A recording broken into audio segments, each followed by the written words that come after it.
Olá, cursistas! Sejam muito bem-vindos. É um prazer estar aqui com vocês. Meu nome é Douglas Ângelo Teixeira e na aula de hoje continuaremos com os estudos do eletromagnetismo com destaque para os transformadores.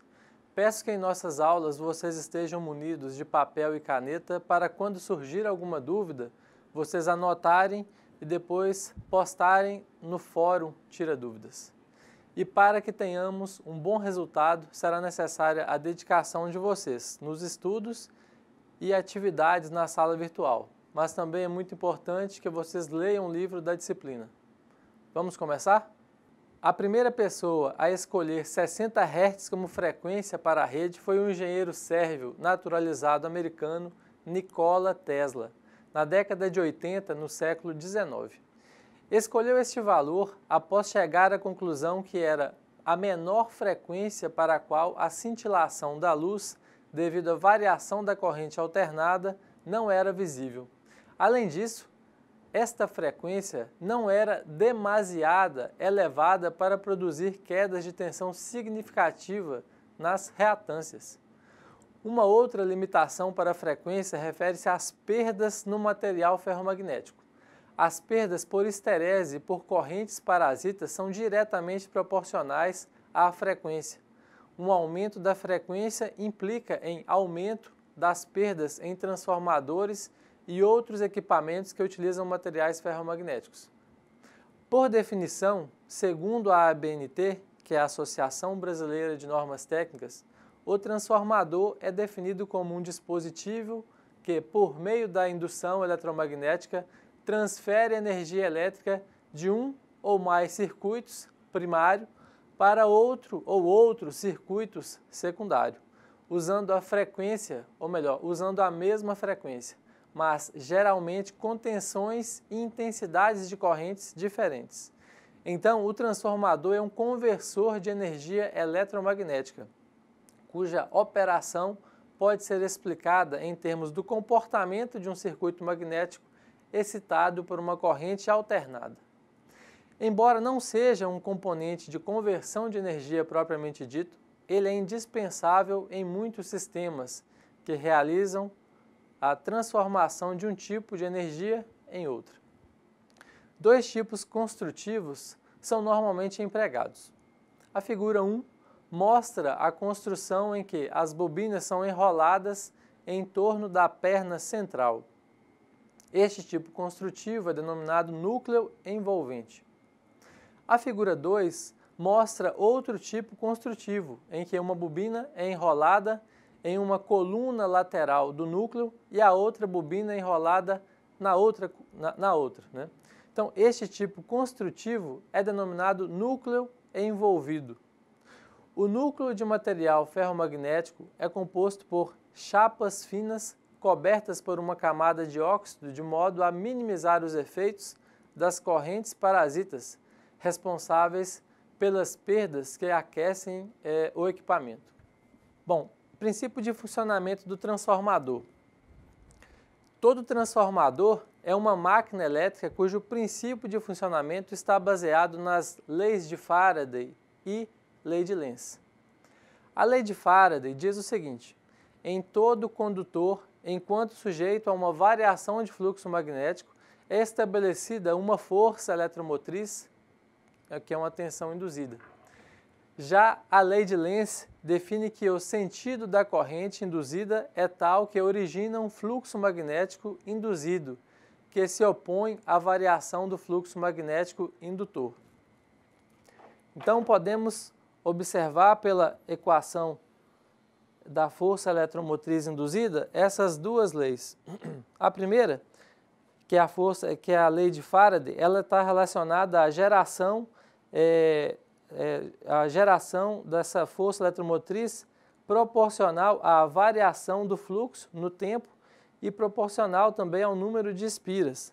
Já a lei de Faraday, essa equação ela representa a lei de Faraday apenas por esse sinal, que mostra que a força eletromotriz induzida ela é no sentido contrário à corrente elétrica alternada que a gerou.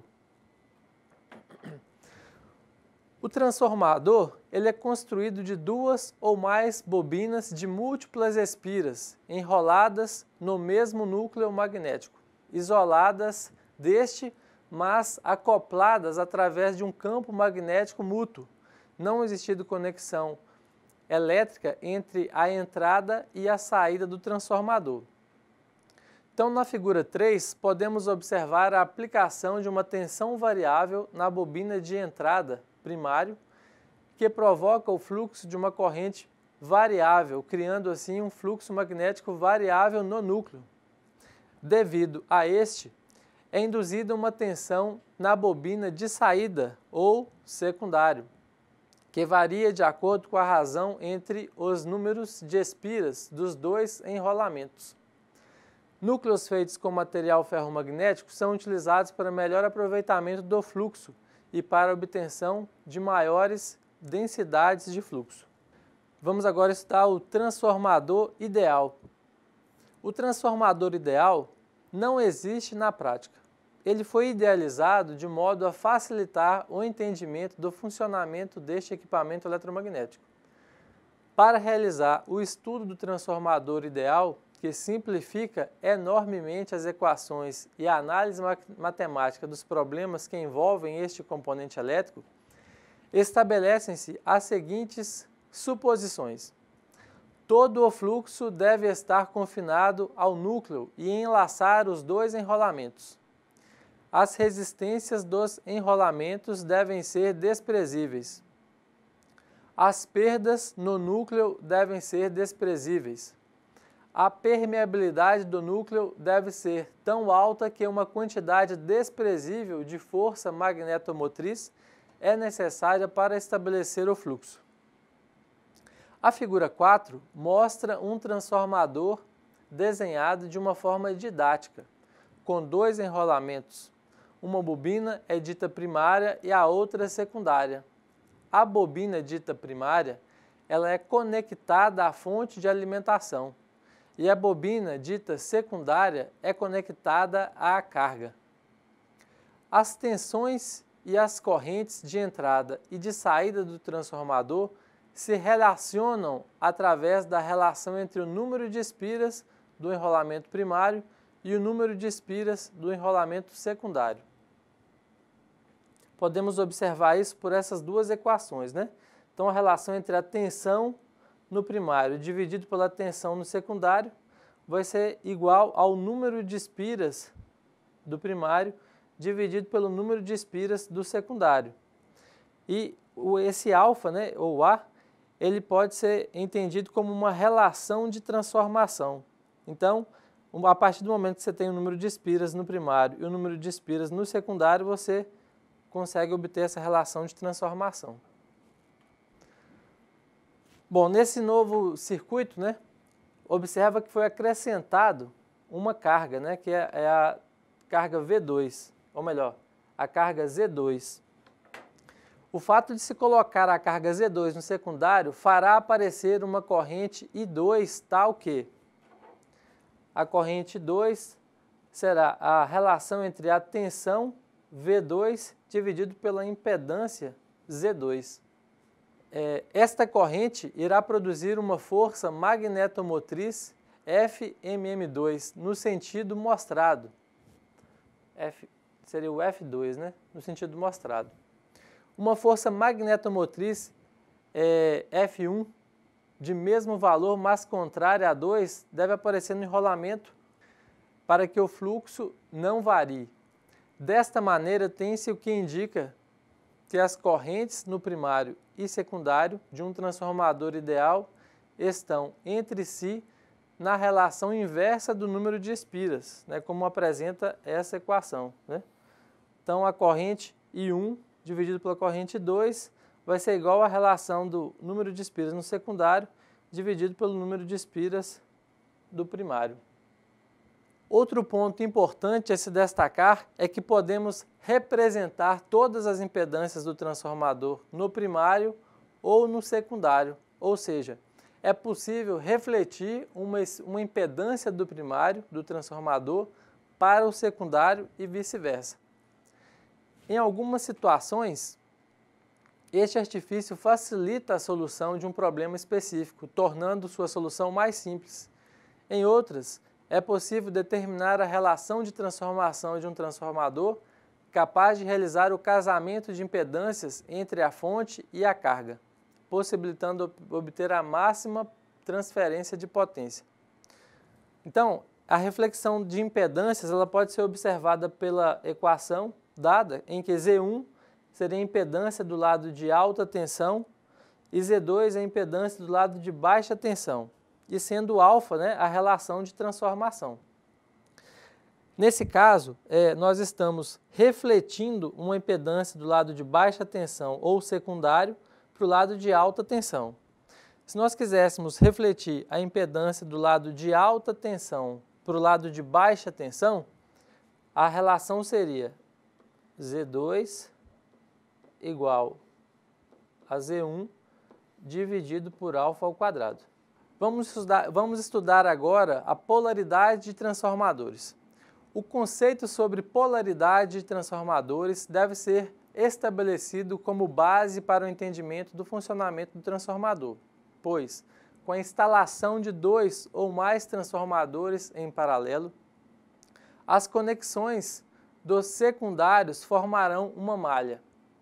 Se todos possuírem a mesma polaridade, as forças eletromotrizes anulam-se, ou seja, a tensão resultante será zero. Quando a soma das forças eletromotrizes resultarem em um valor diferente de zero, surgirá uma corrente de circulação com valores elevados, pois é limitada apenas pelas impedâncias secundárias. Assim, tem-se que uma das principais condições para estabelecer o paralelismo de transformadores, que é a de possuírem a mesma polaridade. Nos circuitos de medição e proteção, são utilizados transformadores de corrente e transformadores de potencial. A inversão da polaridade desses circuitos ocasionará a inversão da corrente de circulação no secundário, promovendo uma atuação indevida da proteção ou leitura enganosa, principalmente em circuitos de medição de energia. Os enrolamentos do transformador são marcados para indicar os terminais de mesma polaridade. Assim, as marcas de polaridade, que é indicado por um ponto, são os símbolos utilizados para identificar as polaridades dos terminais de um transformador. Ponto que aparece no símbolo do transformador mostrado na figura 6 indica que no instante de tempo em que a tensão é positiva no terminal que está marcado com um ponto, no enrolamento primário, as demais tensões também serão positivas em todos os demais terminais dos enrolamentos secundários que estão marcados com o ponto. A polaridade dos transformadores depende de como são enroladas as bobinas dos enrolamentos primário e secundário. A figura 7 mostra um transformador monofásico com enrolamento do primário no sentido anti-horário e do secundário no sentido horário. Considerando a corrente instantânea I1 crescente entrando no terminal superior do enrolamento primário, criará um fluxo magnético crescente que circulará no núcleo no sentido horário, que pode ser verificado pela regra da mão direita. Para que a lei de Lenz seja satisfeita, a corrente secundária I2 deverá sair do terminal superior do enrolamento secundário. Como o fluxo resultante se concatena também com o enrolamento primário, surge nesse enrolamento uma tensão induzida, denominada de força contra-eletromotriz. A figura 8 mostra também um transformador monofásico com uma única diferença em relação à figura 7. O enrolamento do secundário está no sentido anti-horário. Para este caso, a corrente secundária I2 deverá sair do terminal inferior do enrolamento secundário. Assim, temos a regra de polaridade que diz: no enrolamento primário, a corrente entra pela marca de polaridade, enquanto no enrolamento secundário, a corrente sai pela marca de polaridade. Vamos agora estudar os tipos de polaridade, né? Polaridade subtrativa e polaridade aditiva. Na polaridade subtrativa é quando os fluxos dos enrolamentos primário e secundário se subtraem. Na figura 9, ao ligar os terminais 1 e 1' em curto e colocar um voltímetro entre 2 e 2', as forças contra-eletromotrizes induzidas nos dois enrolamentos irão se subtrair. Neste caso, as marcas de polaridade representam um transformador com polaridade subtrativa. A polaridade aditiva é quando os fluxos dos enrolamentos primário e secundário se somam. Na figura 10, ao ligar os terminais 1 e 1' em curto e colocando um voltímetro entre 2 e 2', as forças contra-eletromotrizes induzidas nos dois enrolamentos irão se somar. Neste caso, as marcas de polaridade representam um transformador com polaridade aditiva. Além da marcação da polaridade, a ABNT também recomenda que os terminais de tensão superior sejam marcados com as letras H1 e H2 e os de tensão inferior com as letras X1 e X2. Ainda segundo a Associação Brasileira de Normas Técnicas, os métodos de ensaio utilizados para a determinação da polaridade de transformadores são o método do golpe indutivo, o método da corrente alternada e o método do transformador padrão. Ao contrário do transformador ideal, os transformadores reais apresentam perdas que devem ser consideradas, pois nem todo o fluxo está confinado ao núcleo, havendo fluxo de dispersão nos enrolamentos. Da mesma forma, há perdas ômicas nos enrolamentos e há perdas magnéticas, esterese magnética no núcleo. As perdas no cobre, elas resultam na resistência dos fios de cobre nas espiras primárias e secundárias. As perdas pela resistência do cobre são perdas sob a forma de calor, perdas Joule, e não podem ser evitadas. As perdas no ferro, por esterese, representa a energia transformada em calor na reversão de polaridade magnética do núcleo do transformador.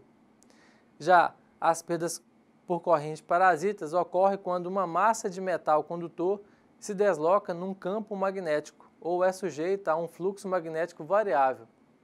Nesses casos, vão circular nela correntes induzidas. Essas correntes produzem calor devido às perdas na resistência do ferro.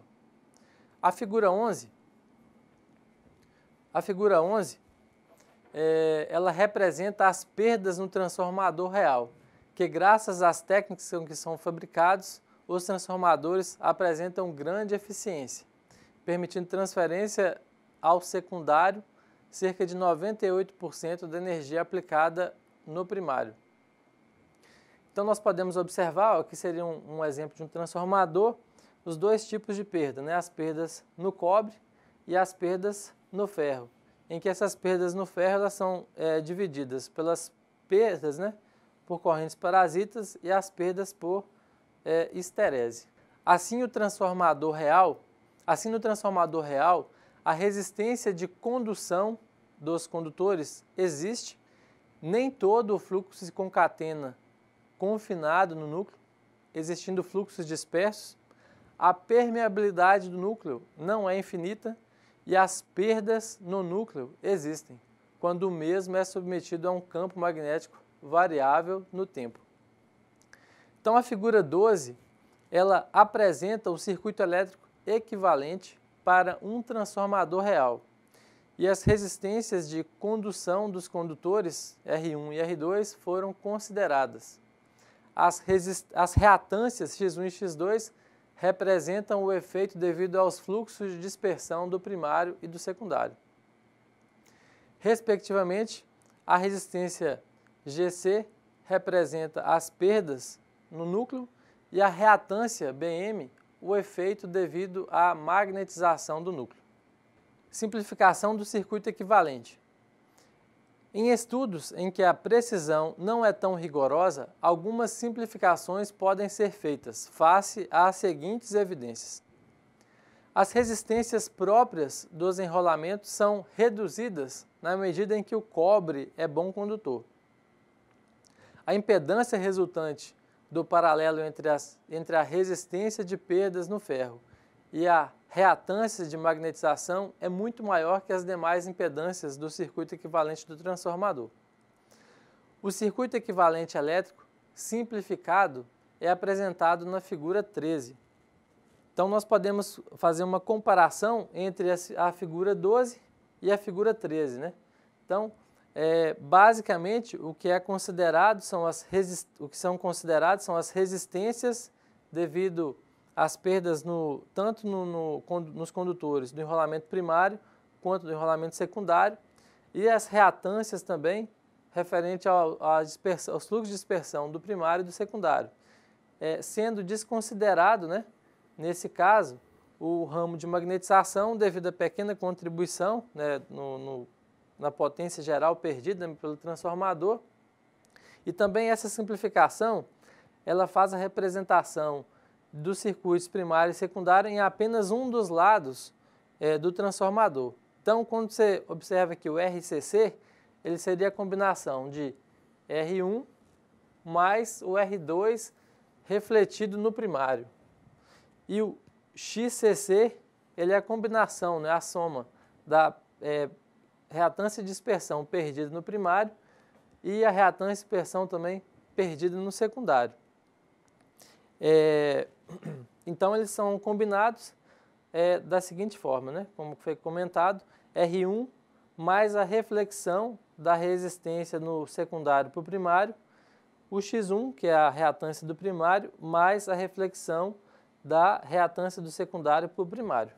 Bom, para a determinação dos elementos que compõem o circuito elétrico equivalente para o transformador real, se todos os dados de projeto estão disponíveis, é possível utilizar as dimensões e as propriedades dos materiais utilizados. Por exemplo, as resistências de condução podem ser calculadas a partir da resistividade dos fios de cobre, do comprimento total e da seção transversal do material. A indutância de magnetização pode ser calculada através do número total de espiras e da relutância do circuito magnético. As indutâncias de dispersão envolvem a parcela de fluxo disperso, sendo este cálculo de difícil solução.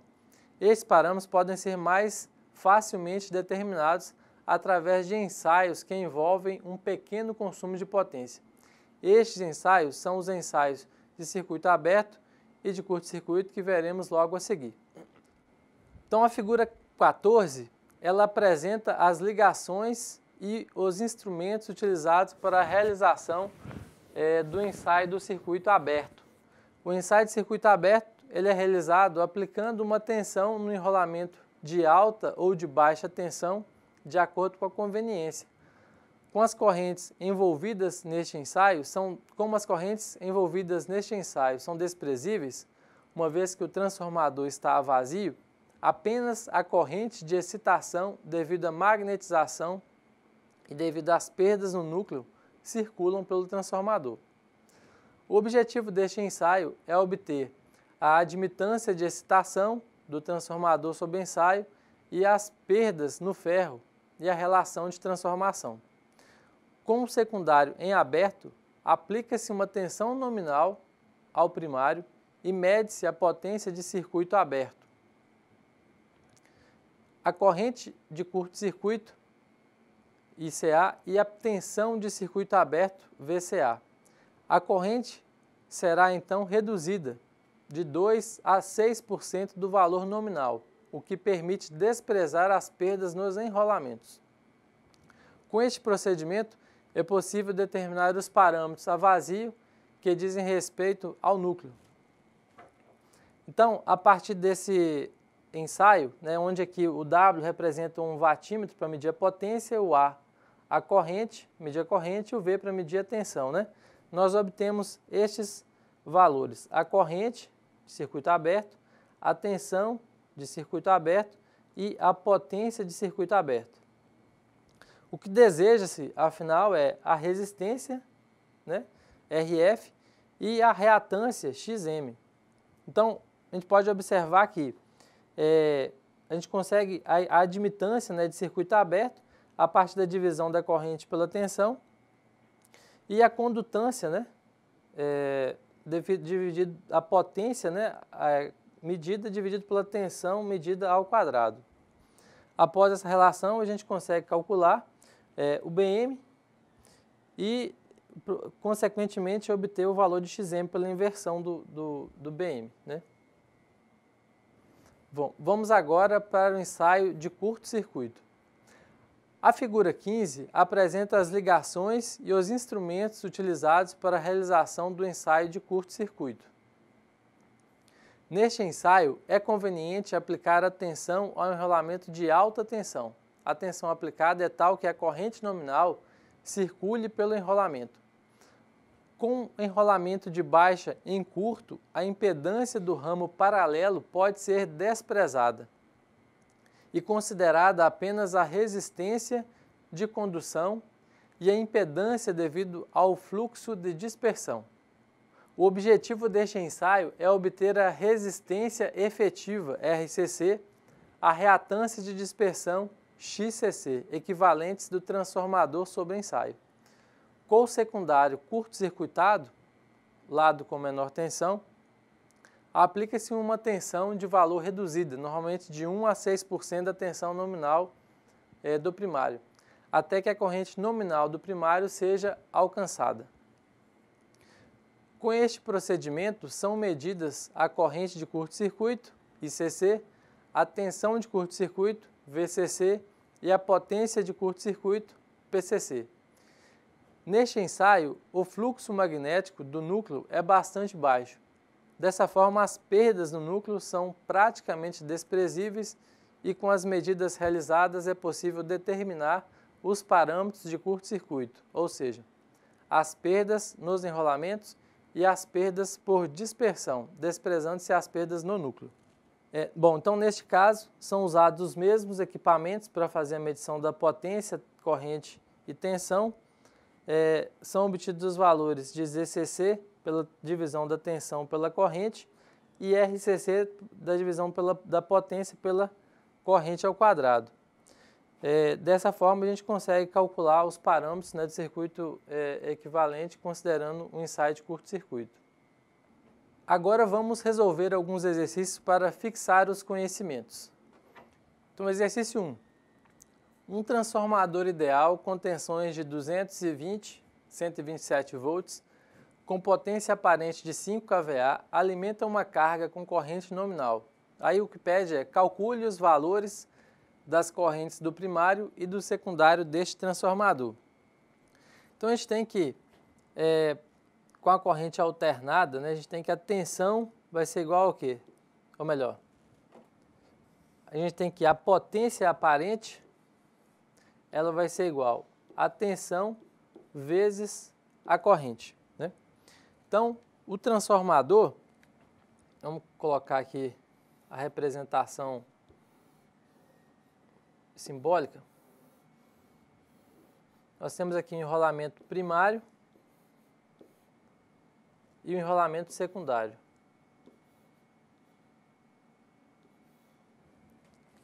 Então, a potência do enrolamento primário, ela vai ser a tensão no primário vezes a corrente no primário.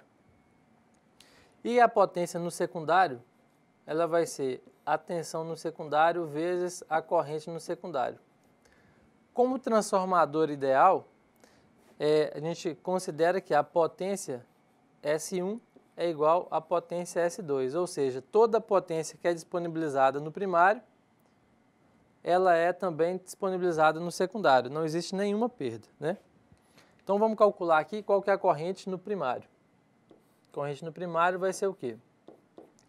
Vai ser a potência S1 dividido pela tensão V1, né?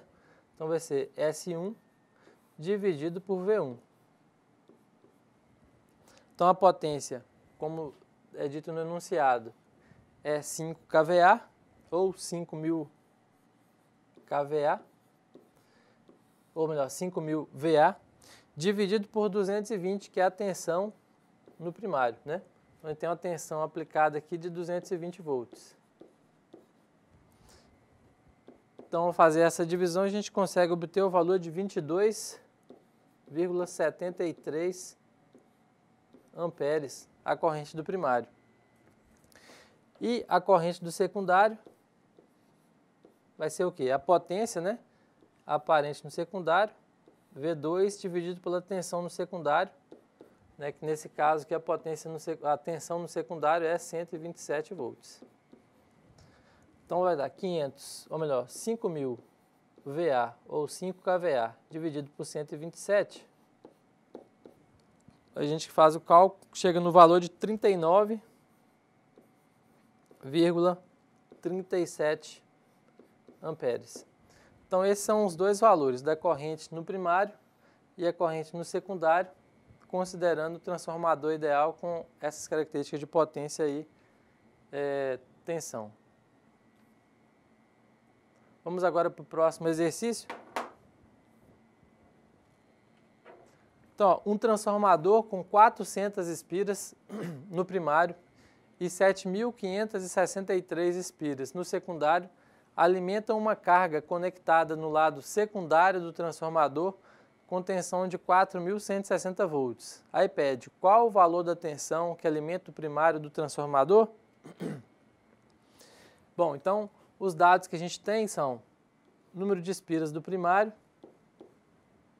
são 400 espiras, número de espiras do secundário, que são 7.563 espiras,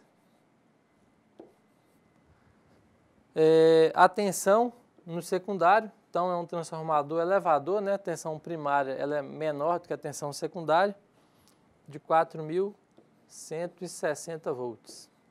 Aí pede para calcular o valor da tensão primária. Então, a gente viu que a relação V2, que é a tensão no primário, dividido pela tensão no secundário, é igual ao número de espiras do primário dividido pelo número de espiras do secundário. Então, substituindo os valores listados nessa equação, nós vamos ter que V1, que é o que a gente quer calcular, dividido pela tensão do secundário, que é 4.160, vai ser igual a quem? 400 dividido por 7.563, né? Então, ao fazer uma multiplicação cruzada, né, a gente tem que 7.563 V1 vai ser igual a quem? A 4.000 vezes 4.160. Então, isolando o V1 e passando 7.560, dividindo essa relação, a gente tem que V1 vai ser igual 400 vezes 4.160 dividido por 7.563. Então, esse valor vai dar uma tensão no primário de 220 volts. Bom, finalizado o exercício, vamos partir para o último exercício. Então, no exercício 3, ele fala o seguinte: os dados do ensaio de curto-circuito do lado de alta tensão, então a tensão aqui, que é do lado de alta tensão, de um determinado transformador, na frequência nominal são. Então, a gente tem os valores de tensão, esse valor aqui é o VCC, a corrente, né? Então essa corrente aqui é o ICC e a potência obtida é o valor de PCC, né?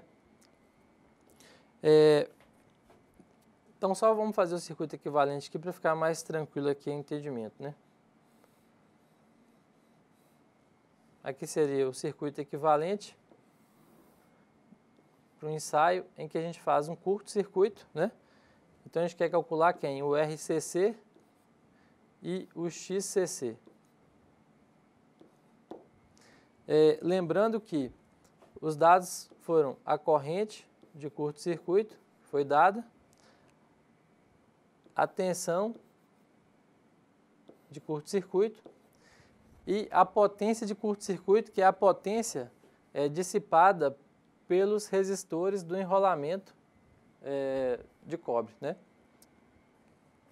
Então, como é que a gente vai fazer o cálculo e lembrando que o RCC mais o JXCC representa o ZCC. Então, como é que a gente vai calcular a resistência de curto-circuito? Ela vai ser dada pela equação PCC dividido por ICC ao quadrado. Então, qual que é o valor do PCC? 333 watts, 33, dividido pela corrente de curto-circuito, 10,42 ao quadrado. Ao fazer essa divisão, a gente chega no valor de 3,06 ohms. Lembrando que, como o ensaio foi feito do lado de alta tensão, nós ainda temos que fazer a reflexão desse valor calculado para o lado de baixa tensão, né? Porque o que pede é calcule os parâmetros obtidos no ensaio de curto-circuito equivalente, né, RCC e XCC, referidos ao lado de baixa tensão. Então, como o ensaio foi feito do lado de alta tensão, os valores de RCC e XCC que a gente obter, esses são os valores do lado de alta tensão, a gente tem que referi-los para o lado de baixa tensão. Bom, então, vamos calcular aqui os valores de XCC agora. XCC vai ser raiz de ZCC ao quadrado menos RCC ao quadrado.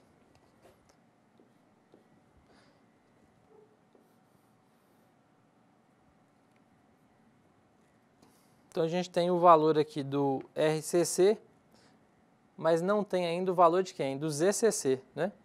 Como é que a gente vai calcular o valor de ZCC?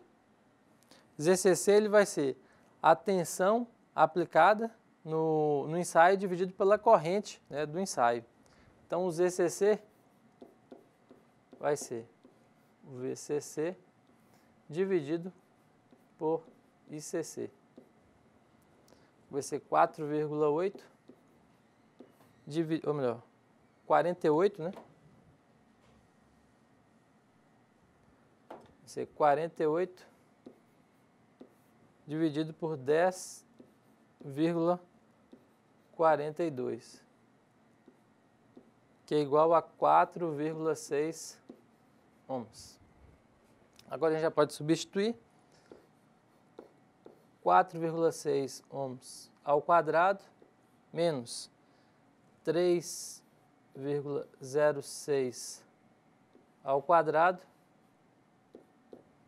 vai ser igual a 3,43 ohms.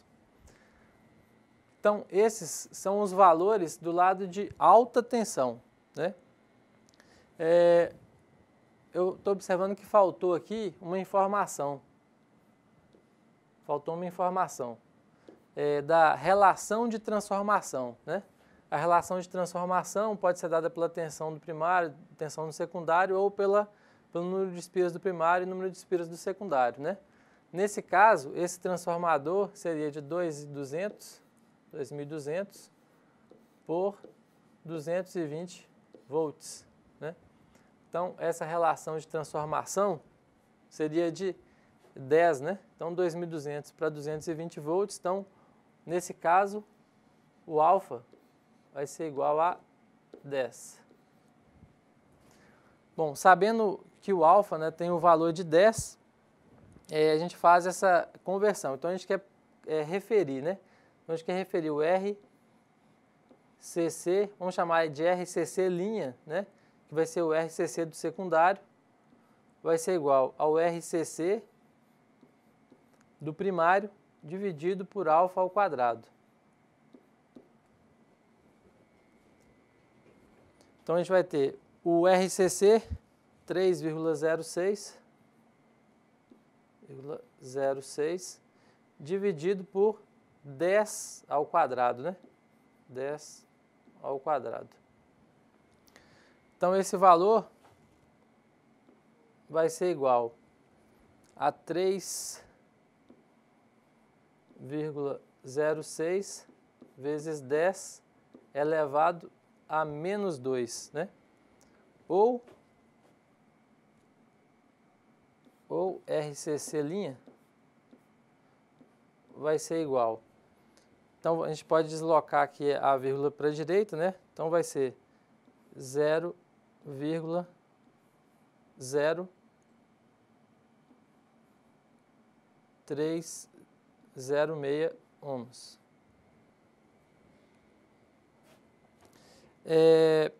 Já o XCC, vou apagar aqui o circuito equivalente para ter mais um espacinho aqui.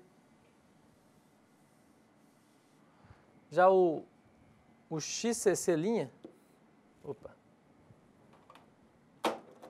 já o XCC' vai ser igual ao XCC dividido por alfa ao quadrado também, né? Então, o valor do XCC que a gente calculou é 3,43 dividido por 10 ao quadrado. Então, vai ser igual a 3,43 vezes 10 a menos 2. Então, o XCC' vai ser igual a 0,0343. Bom, prezados cursistas, após a resolução dos exercícios de fixação, finalizamos a aula de hoje. Bons estudos e até a próxima aula.